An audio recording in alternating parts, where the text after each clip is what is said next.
எந்த சப்ஜெக்ட் எடுத்தாலும் இன்ட்ரெஸ்டிங்காக படிக்கிறேன்னா, இந்த ஒரே ஒரு சப்ஜெக்ட் எடுத்தா மட்டும் எனக்கு தூக்கமாக வந்துரும். என்னதான் கண்ட்ரோல் பண்ணாலும் என்னால் தூக்கத்தை அந்த சப்ஜெக்ட் எடுக்கும்போது மட்டும் தூக்கத்தை கண்ட்ரோல் பண்ணவே முடியாது. அது என்ன சப்ஜெக்ட் அப்படிங்கிறத வீடியோக்குள்ளே போய் நான் உங்களுக்கு சொல்கிறேன். Hi, this is me your sister. Welcome back to another episode of PTJ journey. So இந்த கொஸ்டின் உங்களுக்கு தான். உங்களுக்கு எந்த சப்ஜெக்ட் எடுத்தால் எனக்கு ஒரு மாதிரி போராக இருக்கும், எனக்கு எடுத்தாலும் எனக்கு தூக்கம் வந்துடும், இல்லை நான் அதில் ஃபுல் ஆஃப் ஃபோக்கஸில் தான் இருப்பேன் அப்படின்றது எந்த சப்ஜெக்ட் அப்படின்றத கீழே கமெண்ட் பாக்ஸில் மறக்காமல் கமெண்ட் பண்ணுங்கள்.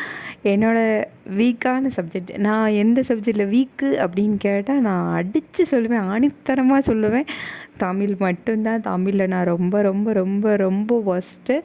எனக்கு எனக்கு என்ன தான் அடித்து போட்டாலும் எனக்கு அந்த தமிழ் மட்டும் எனக்கு ஏறவே ஏறாது.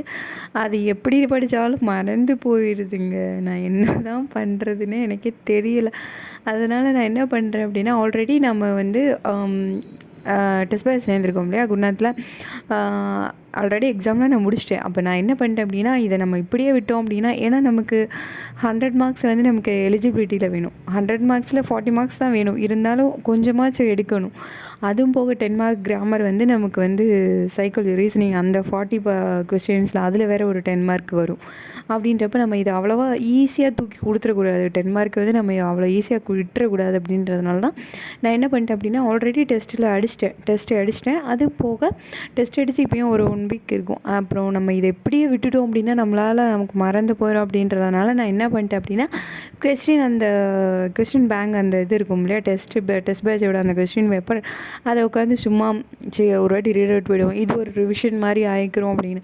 ஏன்னா எனக்கு எல்லா சப்ஜெக்ட்டுக்கும் நோட்ஸ் எடுத்து படிக்கிறது அப்படின்றது வேறு. ஆனால் இந்த தமிழுக்கு என்ன தான் நம்ம நோட்ஸ் எடுத்தாலும் நம்மளோட மனசு ஃபுல் அண்ட் ஃபுல் கண்ட்ரோல்டாக இருந்து படித்தா மட்டும்தான் நம்ம மைண்டில் ஏறுது. எனக்கு அப்படி ஏறுது. மற்றவங்களுக்கு எப்படின்றது எனக்கு தெரியல.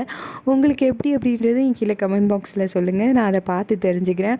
ஒருவேளை நான் மட்டும்தான் இப்படி இருக்கலாம் அப்படின்றதையும். ஸோ அதனால் தமிழ் நமக்கு எலிஜிபிலிட்டிக்கு மட்டும்தான் இருக்குது. ஒரு 10 கொஸ்டின்ஸ் தான் அப்படின்னு நம்ம அதை அவ்வளோவா ஈஸியாகவும் எடுக்கக்கூடாது. 10 மார்க் அப்படின்றது நமக்கு ரொம்ப ரொம்ப இம்பார்ட்டண்ட்டானது. அதனால் 1 மார்க்கே விடக்கூடாதுன்னு நினைப்போம். இப்போ 10 மார்க் நம்ம சீக்கிரமாக அவ்வளோ தூக்கி கொடுத்துடக்கூடாது இல்லையா. அதனால் மேக்ஸிமம் எஃபர்ட் நம்மளால் எவ்வளோக்கு எவ்வளோ போட முடியுமோ அவ்வளோக்கு எவ்வளோ போடுவோம். நானும் உட்காந்து எழுதிட்டே இருக்கேன். அப்புறம் இன்னொன்று சொல்ல மறந்துட்டேன். இந்த ஸ்டிக்கி நோட்ஸ் இருக்குல்லையா, அது நான் மீஷோவில் வாங்கினேன். 100 ரூபீஸ்க்கு 400 பேஜஸ், அந்த 400 ஸ்டிக்கி நோட்ஸு நல்லா இருக்குது.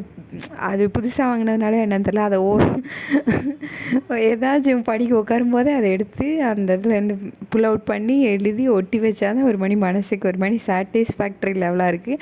இன்னொன்று அதிலேருந்து அதை நான் புல் பண்ணவும் எனக்கு ஒரு மாதிரி மனசே வர மாட்டேங்குது. அது அப்படியே இருக்கட்டுமா அப்படின்ற மாதிரியே தோணிகிட்ருக்கு. நீங்கள் ஸ்டிக்கி நோட்ஸ்லாம் வச்சுருக்கீங்களா அப்படின்றது கீழே கமெண்ட் பாக்ஸில் சொல்லுங்கள். எதுக்கு எடுத்தாலும் கமெண்ட் பாக்ஸில் சொல்லுங்கன்னு எதுக்கு சொல்கிறேன் அப்படின்னா, உங்களுக்கு எனக்கு ஒரு இன்ட்ராக்டிவிட்டி அது இருக்கணும் இல்லையா, அதுக்காண்டி தான். ஸோ எப்படி போயிட்டுருக்கு உங்களோட எல்லாரோட ஸ்டடீஸ் அப்படின்றதையும் கீழே சொல்லுங்கள். சரியா, நமக்கு 40 days தான் இருக்குது. ஸ்டடி சேலஞ்ச் மாதிரி பண்ணலாம் அப்படின்ற ஒரு ஐடியாவில் இருக்கேன். டவுட்டோடு இருக்கேன். பார்த்துட்டு சொல்கிறேன். பாய்.